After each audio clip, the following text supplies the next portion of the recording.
orçamento de quase R$500 bilhão para 2020. Membro do Conselho Deliberativo da Santa Casa fala sobre polêmica da UTI neonatal. Araxá completou 154 anos de emancipação política. Aumenta índice de reclamações de ligações indesejadas de telefonia celular. Mobilização contra a violência faz palestra para detentos. E o editorial Raio X com Olavinho Drummond.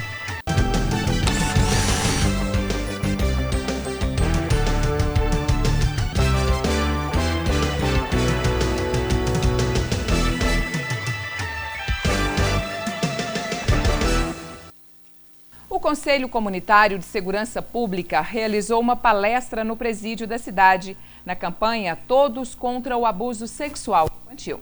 Durante a palestra foram abordados assuntos relevantes ao tema, como a sexualidade em suas diversas manifestações, oportunidade para compreender as configurações do crime de abuso e violência. Durante toda a semana, os palestrantes foram de encontro a todas as celas da unidade. Aproximadamente 300 apenados fizeram parte da campanha e agora serão agentes também da comunidade.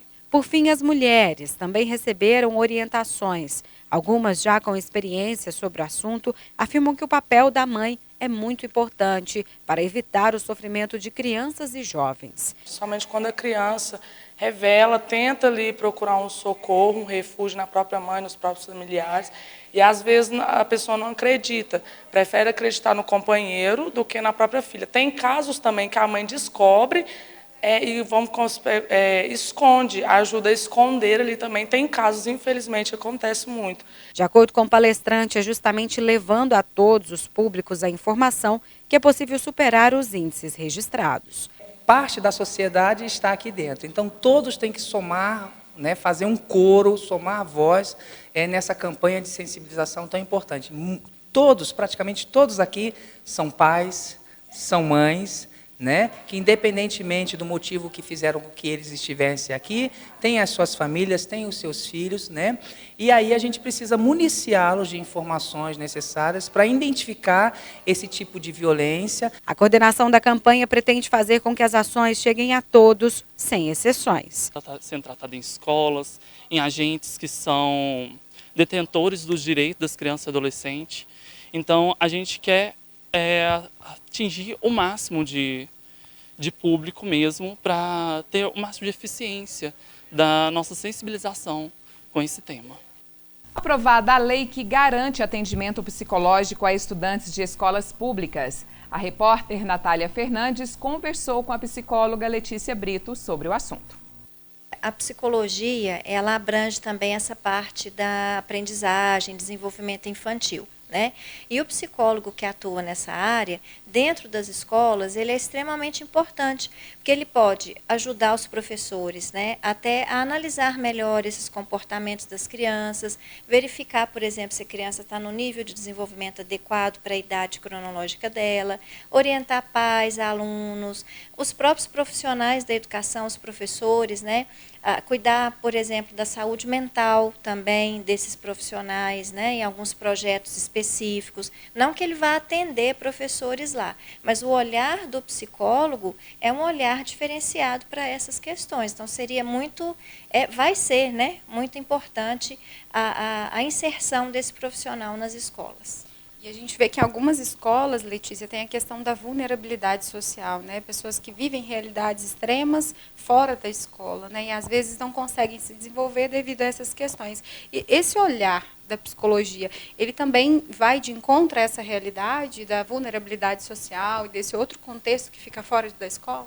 Sim, porque às vezes casos de abuso, né, sexual ou abuso, qualquer outro tipo de abuso, violência doméstica, o psicólogo ele é mais treinado para observar características tanto comportamentais, até mesmo fisiológicas que essa criança pode estar apresentando e ajudar os professores, os outros profissionais da escola a conduzir melhor esse tipo de situação. Situações mais delicadas, por exemplo, o próprio fato da sexualidade infantil.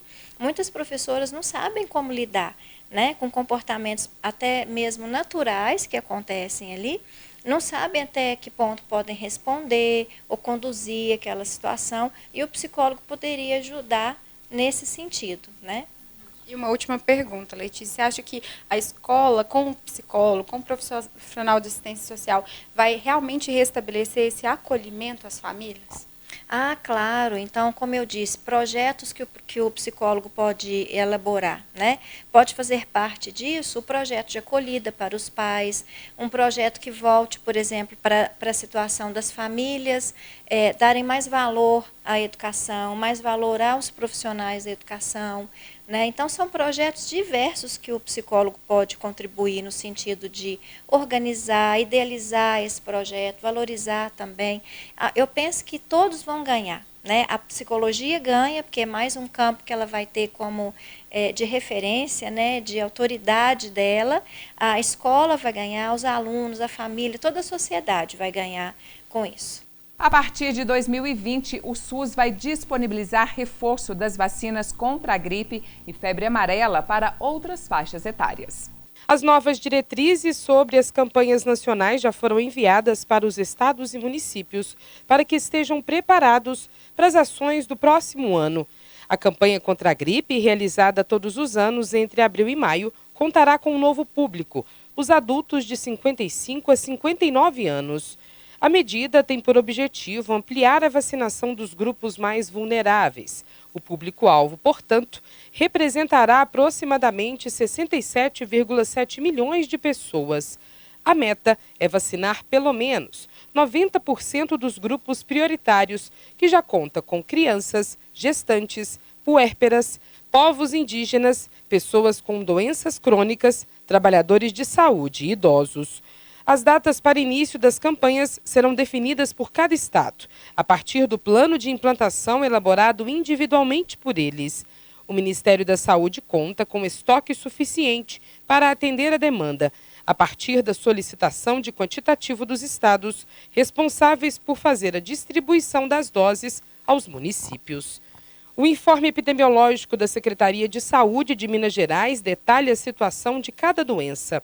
Em 8 meses, foram notificados 2.112 casos de síndrome respiratória aguda grave, 251 confirmados por influenza e 306 outros vírus respiratórios.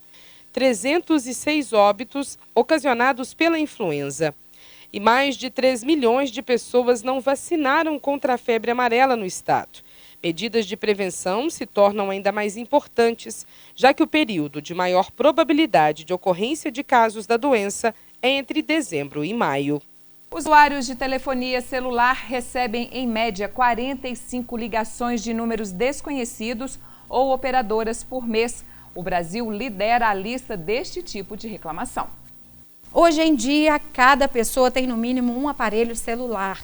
Dados como nome e número de telefone são fáceis de rastrear, principalmente por empresas de telecomunicações. Mais uma ligação indesejada. Esta é a realidade de muitos brasileiros todos os dias, que muitas vezes recebem ligações sem saber de onde. Mariana diz que recebia todos os dias diversas ligações de números muitas vezes desconhecidos, mas segundo ela, encontrou uma maneira de evitar tanto transtorno. Eu já bloqueei vários números, porque a gente cansa de receber todo dia alguma ligação. Então, no máximo que a gente faz, eu recebo uma ligação, eu já bloqueio para poder não receber mais. O levantamento que verificou a quantidade de ligações recebidas foi realizado por uma empresa que oferece o serviço de bloqueio para chamadas não identificadas. O resultado considerou a análise de 116 bilhões de chamadas. As ligações de operadora de telecomunicações de provedores de internet subiram de 32% para 48% em 12 meses, representando a maior parte do problema. José Humberto diz que utilizar aplicativos para esse fim é uma ótima saída. Já ajuda um pouco, porque realmente é enjoado demais, amola e às vezes você fica sem ter o que fazer. É possível solicitar o bloqueio de chamadas pela página nãomeperturbe.com.br e a empresa que desrespeitar a lista pode ser multada em até 50 milhões de reais. A Anatel colocou o serviço no ar para consumidores que não queiram ser importunados por operadoras, uma ferramenta importante para os dias atuais. Aí muitas vezes a gente acaba sendo até mal educado, desliga, porque às vezes é horário que a gente não pode receber chamadas, né? A Polícia Rodoviária Federal registrou este ano alto índice de motoristas embriagados. E os testes com o etilômetro são cada vez mais utilizados nas fiscalizações. Em dezembro, a PRF prendeu um caminhoneiro com o maior índice de embriaguez do ano nas rodovias federais de Minas Gerais. Etilômetro registrou 4 vezes mais que valor definido como crime de trânsito na BR-365 em Uberlândia. Além desse fator, o motorista tinha uma garrafa com cachaça na boleia do veículo. Os agentes sentiram intenso odor de álcool exalado da cabine. No exame com etilômetro foi registrada a marca de 1,47 miligramas de álcool por litro de ar, expelido pelos pulmões. A carreta foi interceptada após ligações de motoristas via 191. Segundo os usuários, ele fazia movimentos de zigue-zague pela rodovia. O caminhoneiro é funcionário de uma transportadora. Ele foi preso pelo crime de trânsito e conduzido à delegacia da Polícia Civil. Além da multa gravíssima de R$ 2.934,70, outras penalidades foram aplicadas a ele. No ano de 2019, até a primeira quinzena de dezembro, a Polícia Rodoviária Federal flagrou 3.177 motoristas dirigindo embriagados no estado. Ao todo, 315 foram detidos por crime de trânsito. Um alerta para os perigos da combinação álcool e direção. As penalidades variam desde uma autuação administrativa com recolhimento da carteira de habilitação do cidadão até um eventual enquadramento criminal caso o resultado de eventual teste realizado dê um montante acima de 0,30 miligramas de álcool por litro de sangue. Então a punição, a consequência do ato em si vai variar conforme a medição realizada do teste de alcoolemia. Bebida e direção formam uma mistura perigosa e muitas vezes fatal.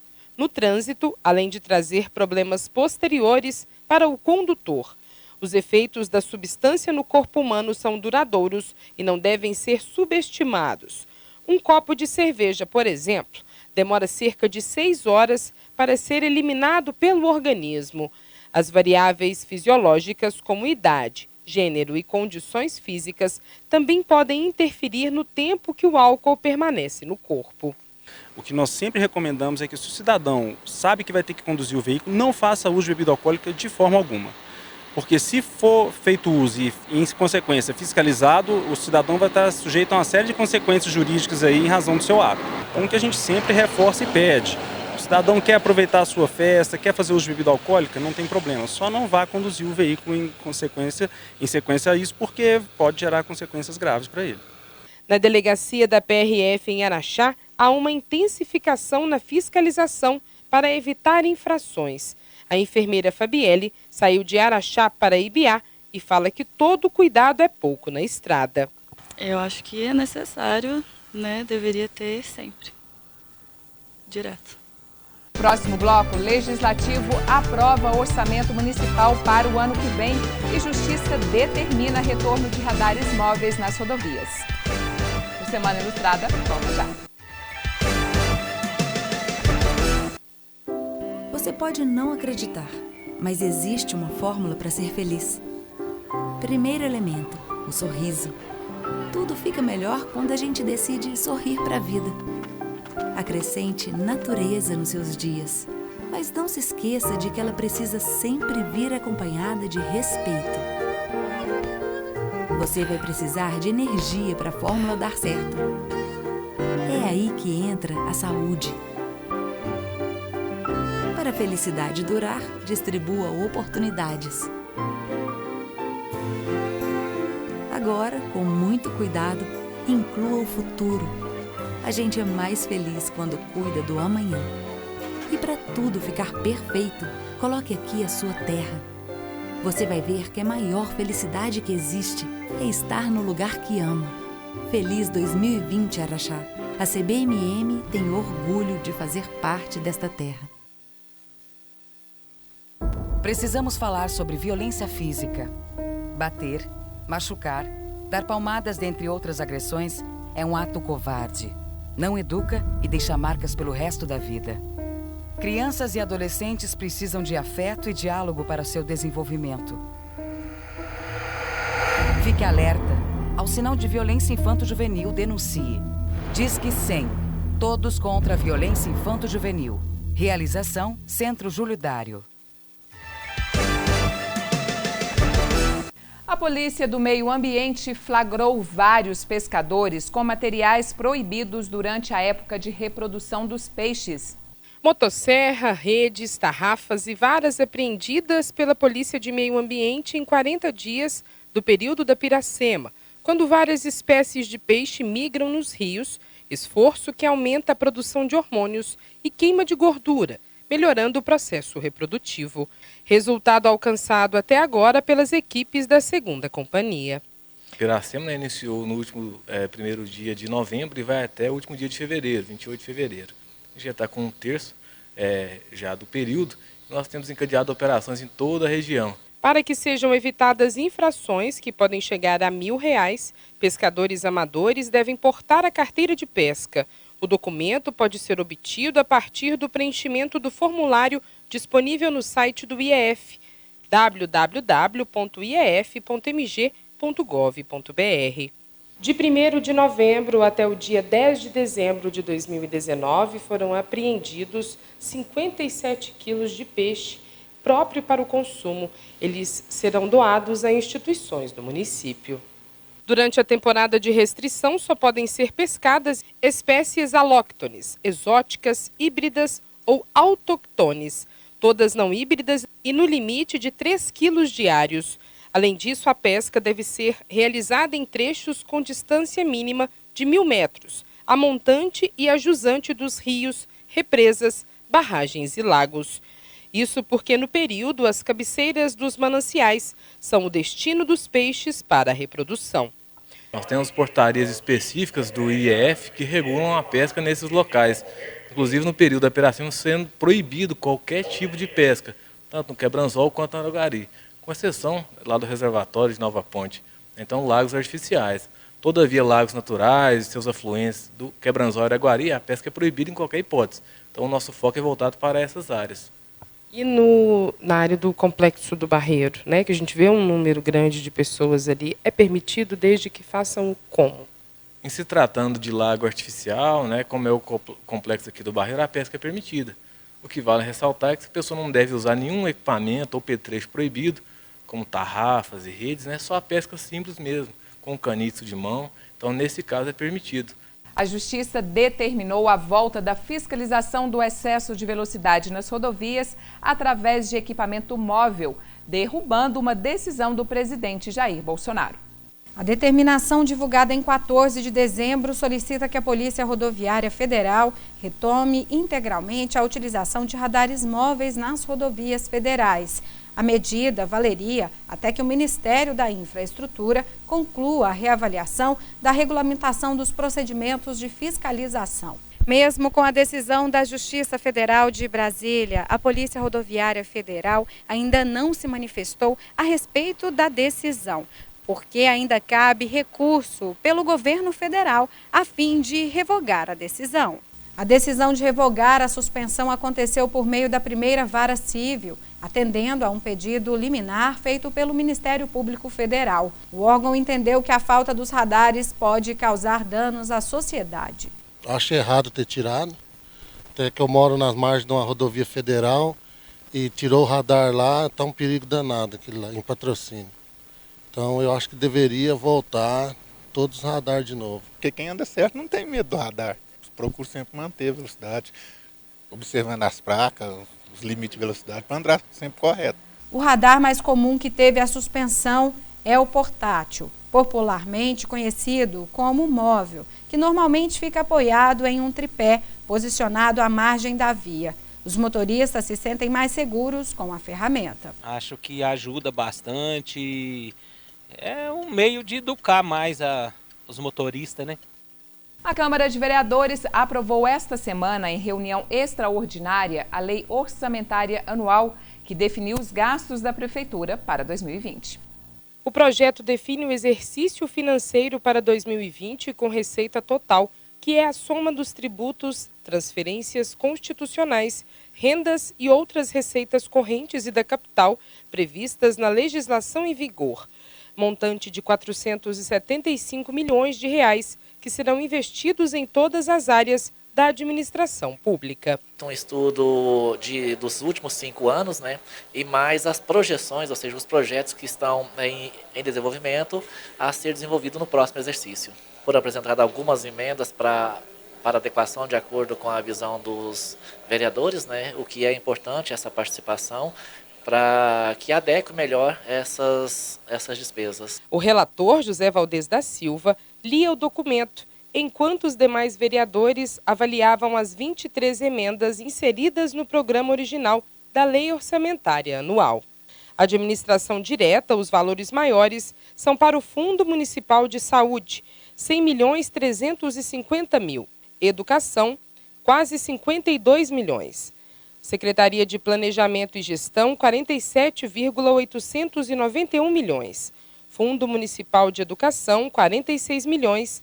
Serviços Urbanos e Obras Públicas, 45.130.000. Uma expectativa de votar hoje a partir das 8h30. Acontece que ontem à tarde, bem de tardezinha mesmo, chegaram 5 projetos ao Executivo que deveriam e foram incluídos na pauta. Em função disso, pedimos ontem mesmo para as comissões reunirem, para apreciarem os projetos apresentados, marcamos para mais cedo. Ano passado nós tivemos uma grande dificuldade com o orçamento aqui, que nós começamos a reunião às 10 horas da manhã e saímos às 17 horas aqui da Casa Legislativa. Então esse ano nós conseguimos o consenso, as 23 emendas se transformaram praticamente em 10. O projeto fixa ainda para a Secretaria de Obras Públicas e Mobilidade Urbana R$ 15.789.000. Saúde, o valor de R$ 15,5 milhões e a Câmara Municipal R$ 18,5 milhões. A estimativa de arrecadação do município para o ano de 2020 é de R$ 1.297.000 por dia. Já a reserva de contingência prevista é de 30%, enquanto que em 2019 foi de 15%. O presidente da comissão especial avalia a votação, que teve 8 das 23 emendas aprovadas. A arrecadação ela gera em torno das empresas, né? Também tem a CBM, que tem uma arrecadação muito alta. Então, assim, a questão dos impostos que o araxense paga também, sempre tem uma previsão, mas ela sempre arrecada mais do que o previsto. Então, assim, volto a dizer, nossa cidade é privilegiada. Araxá tem tudo para ser uma cidade de referência na questão de saúde, segurança, educação, e basta ter boa vontade e as coisas acontecem. E o grupo teatral Família do Rei da Igreja da Sagrada Família apresentou o esperado Alto de Natal. 28 pessoas, entre atores, bailarinas e músicos, participam do espetáculo. Trabalho de um mês para apresentar a araxaenses e turistas um roteiro diferente do ano passado. Nós modificamos o enredo, a história é a mesma, né? Mas nós vamos contá-la de uma forma diferente. A encenação intitulada Nasceu o Leão da Tribo de Judá conta mais uma vez como se deu o nascimento de Jesus, para que as pessoas não esqueçam da data celebrada no Natal. É falar às pessoas que o menino Jesus, embora frágil, na manjedoura, é um Deus forte que deseja nos fortalecer para vencermos as nossas lutas. Esse ano José, ele veio mais consciente da missão que Deus deu a ele para ser o pai adotivo de Jesus. Durante o teatro, vocês vão perceber que dá a entender que ele já sabia dessa missão que ele receberia, mas lá no subconsciente dele. Maria é Maria, né? É toda aquela disposição e a disponibilidade, a prontidão em atender à vontade de Deus, mesmo diante de todas aquelas regras das leis da época dela, que trariam a ela todo o perigo, todo o risco, até de condenação. O Alto de Natal é um espetáculo que, através de música, teatro e dança, reacende a chama do amor ao próximo e as diferenças, iluminando nosso mais profundo sentimento de fé e fidelidade, com trechos bíblicos. O evento teve momentos de emoção e alegria. Mas Maria, você tem certeza que entre os animais que você deseja dar à luz ao Filho de Deus? Se Deus quisesse que o seu filho nascesse no palácio, ele não teria escolhido a nós, José.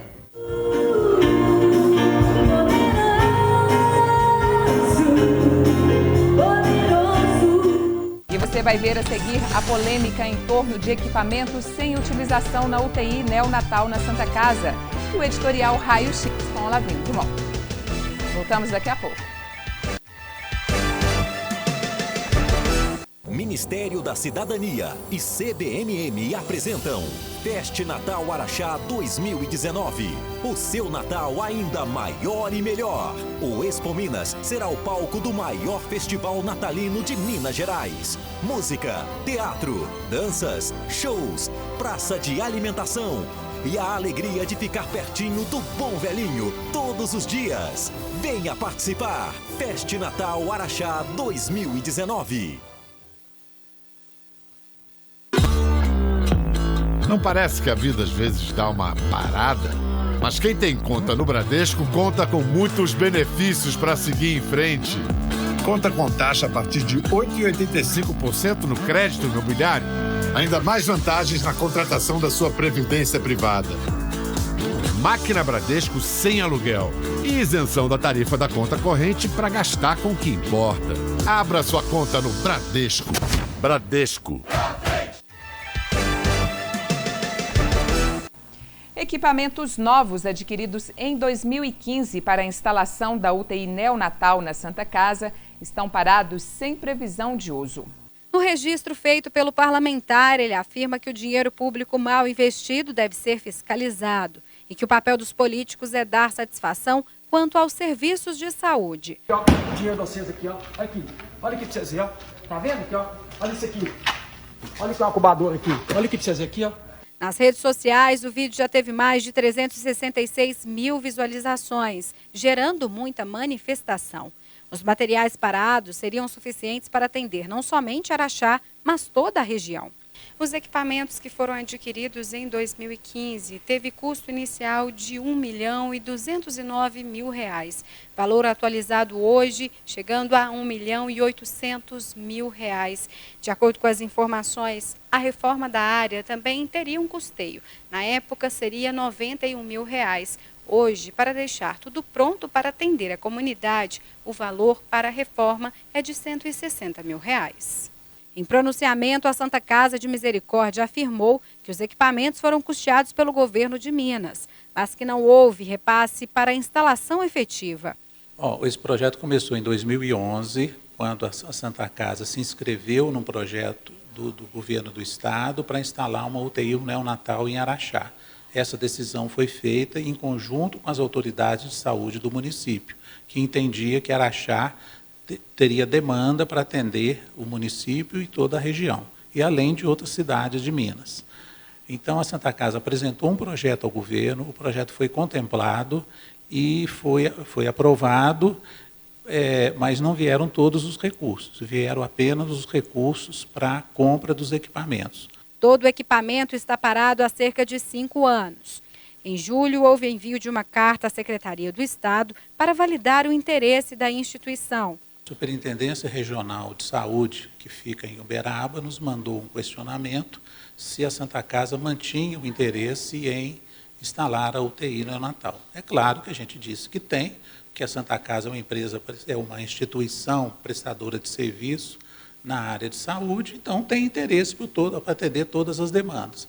Nós respondemos positivamente que temos e apresentamos a planilha de quanto custa para fazer a instalação e para quanto custaria para fazer o funcionamento dela. Hoje, todos os casos que necessitam do atendimento neonatal são encaminhados para outras cidades. Segundo informações, a responsabilidade para o funcionamento deveria ser das 3 esferas do poder: federal, estadual e municipal. Enquanto não há comprometimento das partes, o investimento continua parado e sem uso. A UTI neonatal é uma unidade cara, sapidamente cara, dispendiosa, é na ordem de R$500 mil por mês para manter a equipe de médicos e enfermeiros dedicados, mais a materiais, equipamentos, o funcionamento dela toda. E acompanhe agora o editorial Raio X com Lavínia Dumont.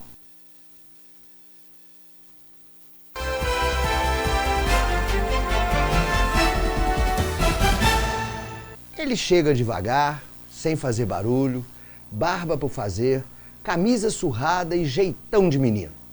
De repente, O seu boné ganha a força de um Hércules e ele se faz um deputado. Um deputado de verdade. Fala, argumenta, ouve, reclama, concorda e discorda. E por aí vai. O nome dele é Cleiton Gontijo de Azevedo, ou simplesmente Cleitinho, como é conhecido.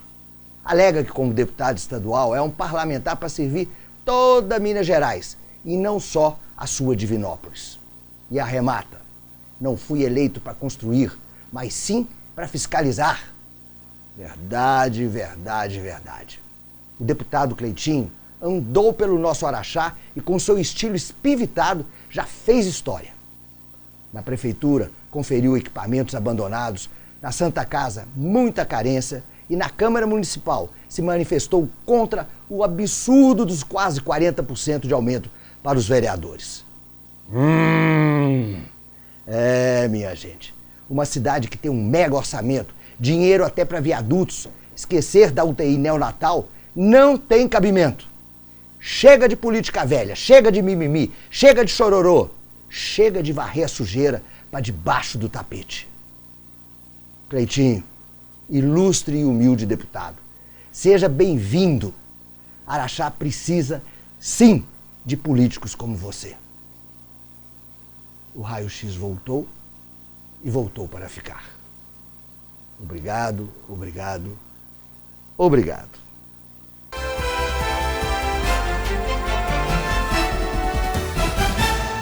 Em comemoração ao aniversário de 154 anos de Araxá, a Câmara de Vereadores entregou 3 tradicionais honrarias.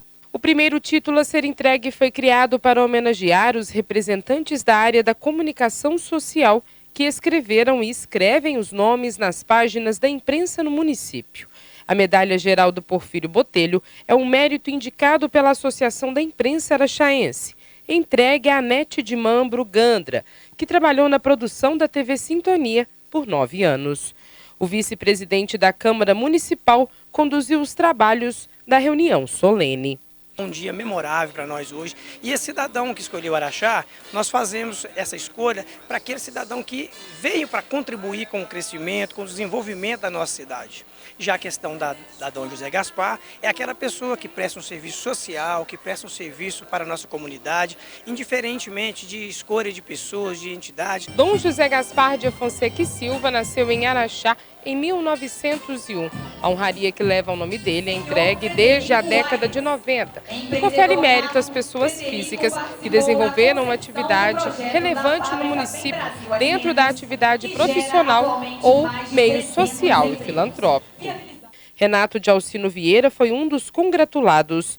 Nascido em Uberaba, é delegado da Polícia Civil de Minas Gerais há 13 anos. Em Araxá, coordena o Detran e o posto de identificação.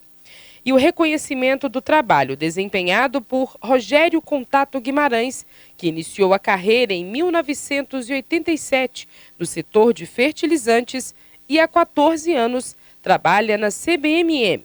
Atualmente, ele é o diretor industrial da mineradora. Aumenta, e reforça a minha responsabilidade em relação à cidade de Araxá. Cria para mim obrigações maiores do que aquelas que eu já assumi. Eu entendo que quando a comunidade se une com propósitos positivos, querendo fazer crescer a cidade, é tudo isso que nós queremos. Então é com muita alegria, com muita emoção realmente que nós estamos aqui. E um abraço a todos. O título de cidadania honorário foi instituído através da Resolução 203 e tem o objetivo de reconhecer o mérito de cidadãos que tenham prestado relevantes serviços à comunidade de Araxá sem ter nascido na cidade. O vereador José Valdez da Silva compôs a lista de homenageados. Ele nasceu em Altaneira, no Ceará, em 1995, mudou para Araxá e trabalhou em diversos segmentos até montar o próprio negócio, uma padaria no bairro Boa Vista. Em 2016, foi eleito vereador com 576 votos pelo Partido da Mulher Brasileira. Ele foi o homenageado da também vereadora Fernanda Castelha. Eu adotei Araxá como minha segunda terra natal, amo a cidade, tenho uma filha de 20 anos aqui, então para mim acho que vai mudar pouca coisa, porque o amor já é muito grande por Araxá. Saulo Carneiro Roque, natural de Belo Horizonte, é formado em Direito pela UFMG. Ingressou na magistratura de Minas Gerais, onde foi juiz de direito substituto na comarca de Campos Altos. Aqui é juiz de direito titular da primeira vara civil, destacando pela seriedade e competência às quais conduz o trabalho. É um prazer enorme, eu estou muito feliz de receber essa comenda, né, de cidadão honorário, fico imensamente feliz. E uma reportagem especial foi a nossa homenagem à data. Nome de origem Tupi-Guarani, formado pela união dos termos Ara, que significa lugar, e Chá, como alto ou elevado. Também foi utilizado para identificar alguns grupos indígenas locais, denominados em fontes históricas como Araxás. Povo acolhedor do município inserido no Circuito das Águas, de Minas Gerais, reconhecido pelas propriedades terapêuticas diversificadas das águas medicinais. Município com uma área de proteção especial para fins de preservação dos mananciais, a religiosidade nas igrejas e templos e a história preservada nos 7 museus. Calmon Barreto, o maior artista da cidade.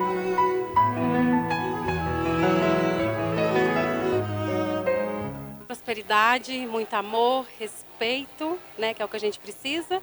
O resto a gente corre atrás.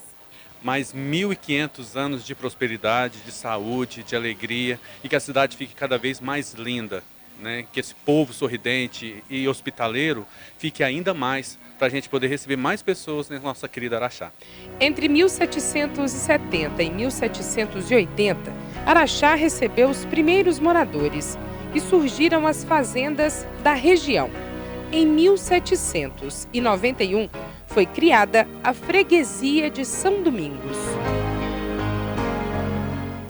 Araxá é a cidade mais antiga do extinto Sertão da Farinha Podre, que correspondia às regiões do Triângulo Mineiro e Alto Paranaíba.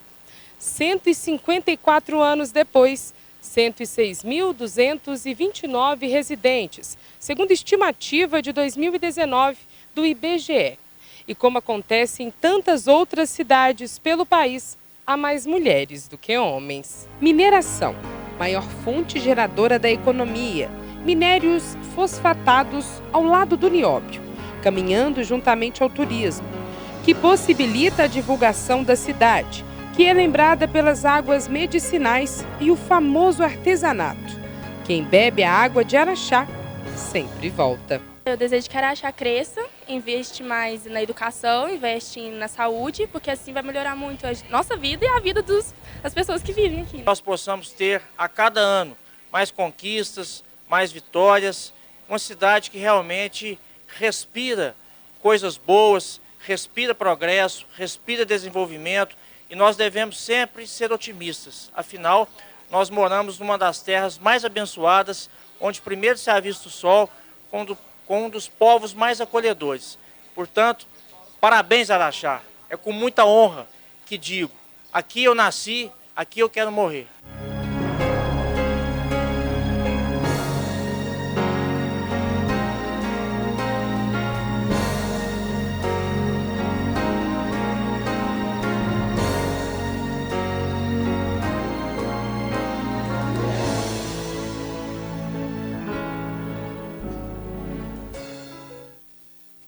E a gente encerra por aqui. Fique agora com as imagens que marcaram a semana. Eu volto no próximo sábado.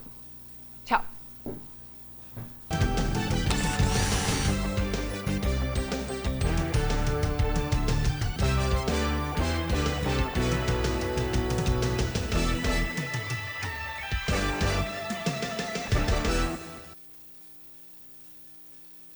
Semana Ilustrada. Apoio Mosaic Fertilizantes, ajudando o mundo a produzir os alimentos que precisa.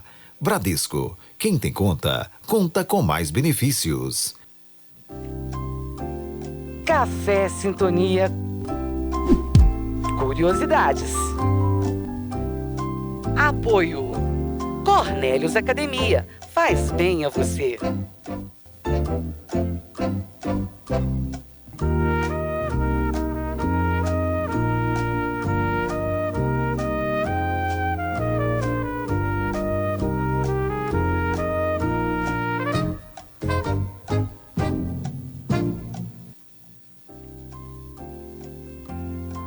Que tipo de água existe na fonte Andrade Júnior, no Barreiro? Letra A, radioativa. Letra B, sulfurosa. Ou letra C, quente?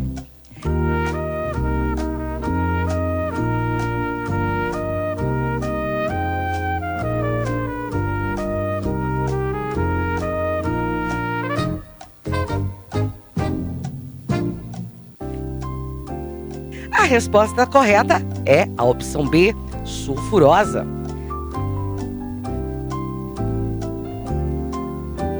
A fonte Andrade Júnior, nome em homenagem ao cientista responsável pelo estudo da bacia do Barreiro, é captada a água sulfurosa, que é indicada no tratamento de diabetes, azia, gastrite, reumatismo, artrite e faringite, dentre outras enfermidades.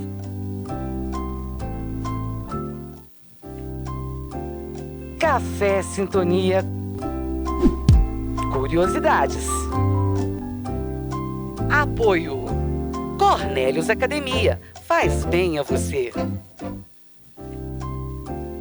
Café Sintonia. Curiosidades. Apoio. John Romualdo Cabeleireiros e Equipe, onde você é mais você.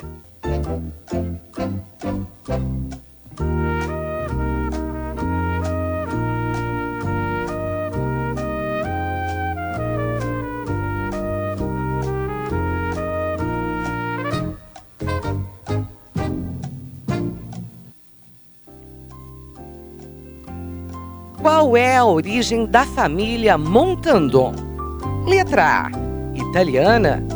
Letra B, espanhola. Ou letra C, franco-suíça?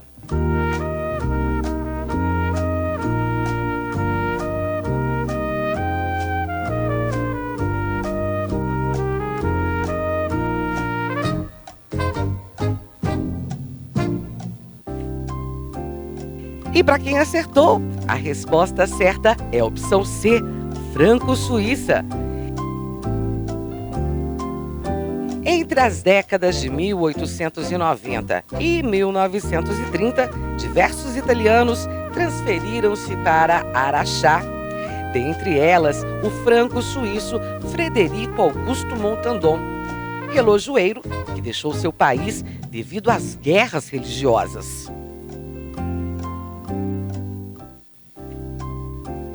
Café Sintonia. Curiosidades. Apoio. John Romualdo Cabeleireiros e Equipe, onde você é mais você. Café Sintonia. Curiosidades. Apoio. Centro Veterinário Araxá. Carinho e amor pelo mundo animal.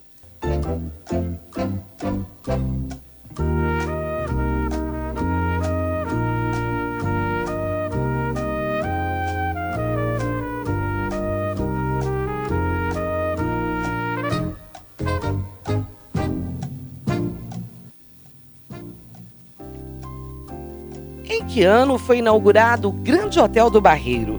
Letra A, 1950. Letra B, 1980. Ou letra C, 1944.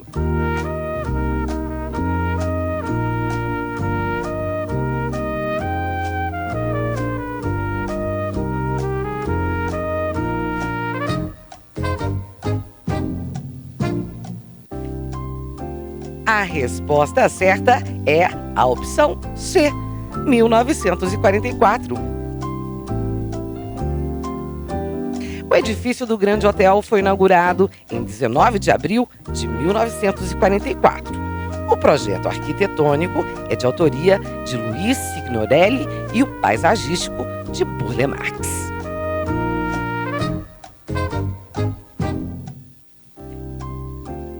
Café Sintonia. Curiosidades. Apoio. Centro Veterinário Araxá. Carinho e amor pelo mundo animal. Café Sintonia. Curiosidades. Apoio Cornélios Academia. Faz bem a você.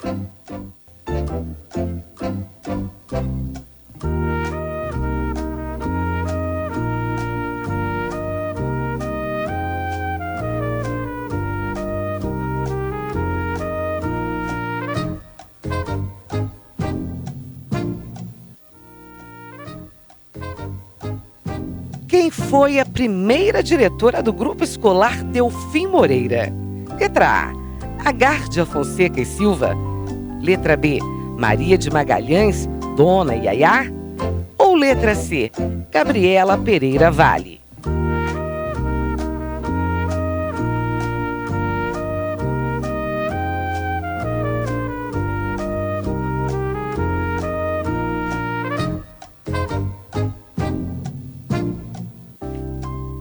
A resposta certa é a opção B, Maria de Magalhães ou Dona Yayá.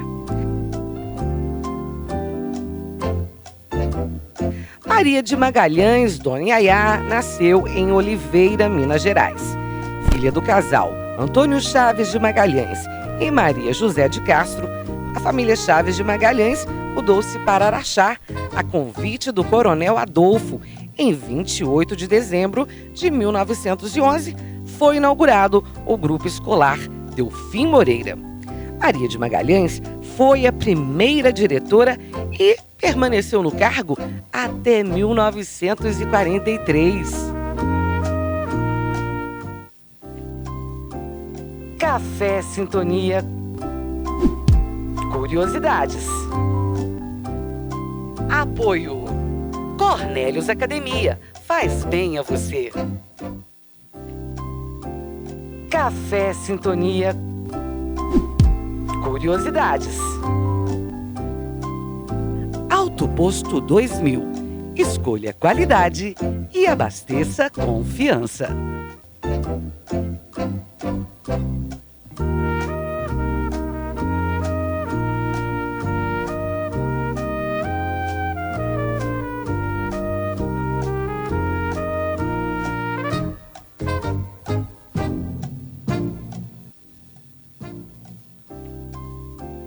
Qual era a especialidade do médico Orlando Moura Reis?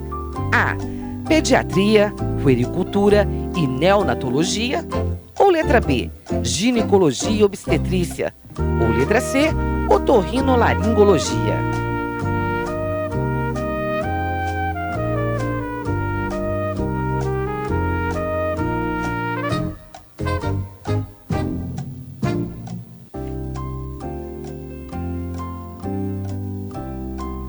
A resposta certa é a opção A, pediatria, puericultura e neonatologia.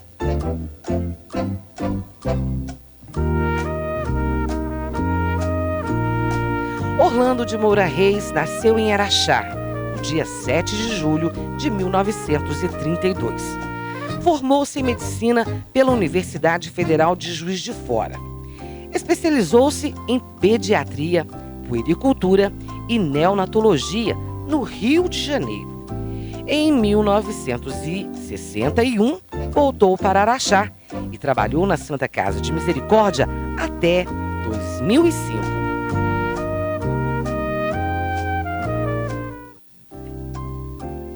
Café Sintonia. Curiosidades. Auto Posto 2000. Escolha qualidade e abasteça confiança.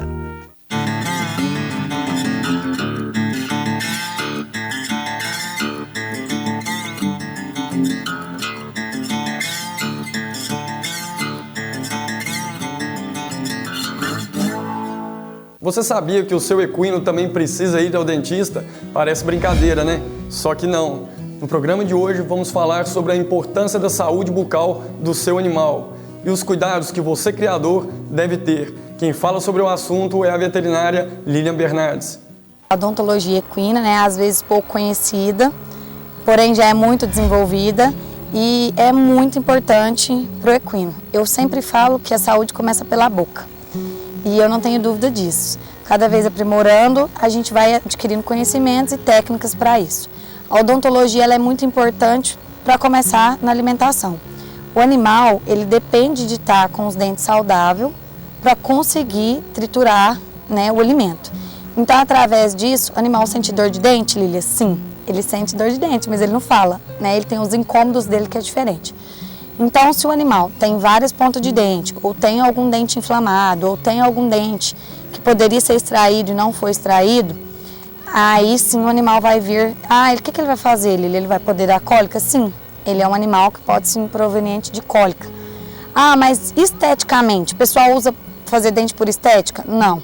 Eu vejo que animais de cavalos esportivos, eles montam mais, né? Os cavalos são de esportes, então eles fazem dente devido a precisar de colocar embocadura. Tanto o freio, né?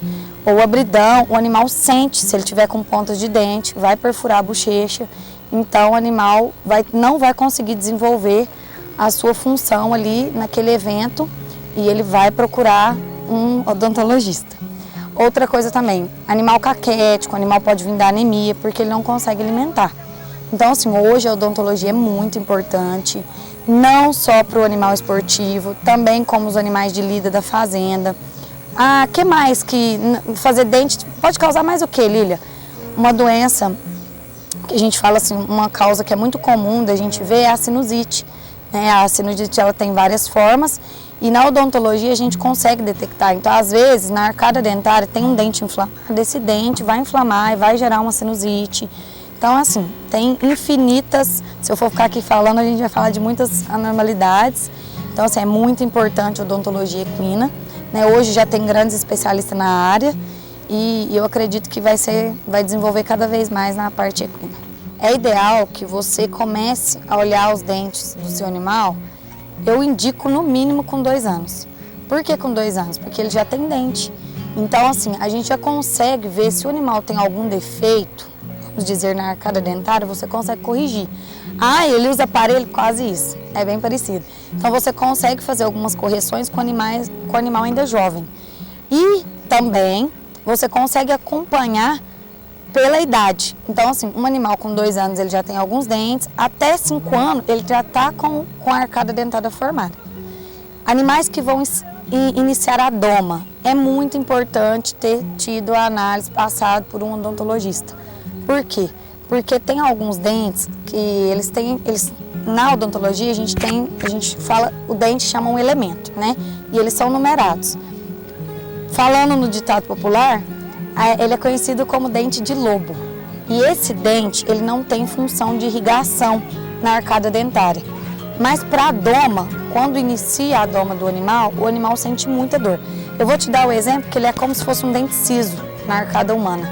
Ele vem, mas ele não tem a necessidade de existir. Se a gente extrair ele, você vai ter uma vida normal, como algumas pessoas não têm a necessidade de extrair. Assim também a arcada dos equinos.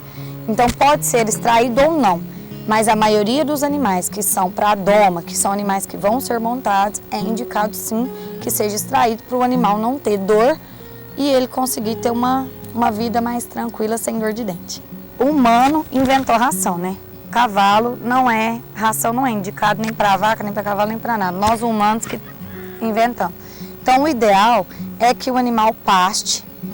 Para puxar o capim, ele usa os dentes para cortar. As outras ele vai mastigar. Então cada dente ele tem a sua função. Quando você prende um animal numa baia, geralmente ele está com o coxo à disposição dele e a alimentação já vem ali a ração. Então o que acontece? O desgaste dele é diferente de um animal que está a pasto. Um animal que está a pasto, ele vai morder uma pedra, ele vai triturar mais, porque ele não para de comer, né? O animal que está solto, ele vai pastar o dia todo. Um animal que está embaiado, ele vai pastar ou comer nas horas que for fornecida a ele. Então eu acredito que o animal de baia, além dele ter sal conforme é sugerido a ele, diferente de um animal que está solto, ele também tem aqueles horários, então ele fica com um tempo sem mastigar, então automaticamente os desgastes dentais são diferentes de um animal solto e de um animal embaiado. Então realmente um animal que está na baia, ele tem necessidade de ser feito com antecedência. E às vezes um animal que está solto, você consegue ficar 3 anos, 4 anos sem ter que fazer os dentes dele. Agora, um animal que está dentro da baia, de 6 a 1 ano, ele tem que ser feito, porque senão ele vai começar a crescer, os dentes crescem pontas e o animal vai ter muita dificuldade para comer. Então, ele vai ter bastante incômodo. Então, todos os criadores de equino, né, hoje nós temos uma odontologia, a área já está muito avançada, então eu indico para vocês que você que tem cavalo, eu brinco assim, ó, cavalo dado, se olha os dentes, sim. Então, assim, procure um veterinário capacitado e olhe os dentes, porque é de extrema importância. O cavalo não está engordando, está com problema para comer, a ração está caindo da boca, isso tudo vem da dentição do animal, tá bom? Então, vamos lá, vamos cuidar direitinho dos dentes aí dos seus equinos. E aí, gostaram das dicas? Sempre consulte um profissional. Afinal, seu equino também sente dor de dente. A Folha do Agronegócio volta já.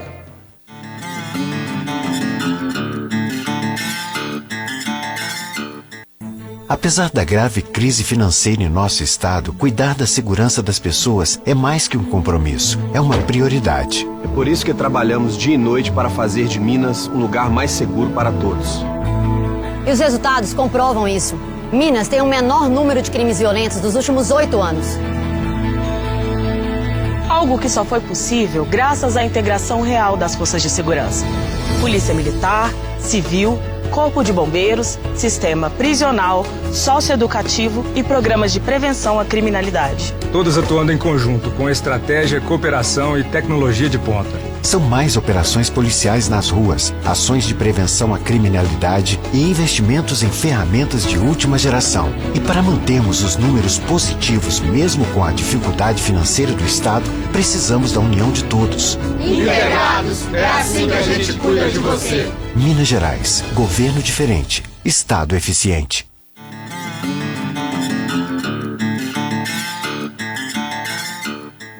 Nos programas anteriores, vocês acompanharam com a gente matérias de como fazer a regularização ambiental de suas propriedades rurais, como outorga de uso de água, licenciamento ambiental, CAR e até a fossa séptica.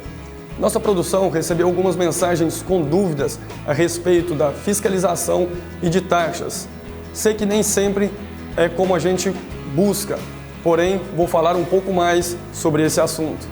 Produtor rural, a opinião que trago a vocês é: não podemos ser cobrados ou exigidos por uma informação que muitas vezes não chega até nós.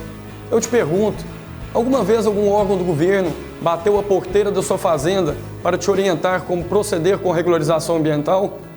Algum dia vocês já receberam uma cartilha de orientação? Creio que na maioria das vezes a resposta será um não. O que podemos ver hoje são taxas impostas a nós altíssimas para a regularização e multas que muitas vezes chegam a ser exorbitantes. O que podemos fazer é buscar junto ao Ministério Público uma informação para poder intervir sobre essa situação que anda acontecendo. Não podemos continuar com esses valores que são impostos a nós hoje, porque, apesar de toda a dificuldade que temos de nossa propriedade rural para escoar nossa produção, para produzir de maneira sustentável, ainda somos obrigados a pagar essas taxas. Creio que, assim como eu, todos os produtores rurais querem sim andar de acordo com a legislação ambiental vigente no país. Porém, primeiro, nós queremos ser orientados e não assaltados da forma que anda acontecendo. Hoje ficamos por aqui. O que você achou? Entre em contato com a gente pelo WhatsApp que está aparecendo na sua tela. Muito obrigado pela sua companhia. Até semana que vem e fiquem com Deus.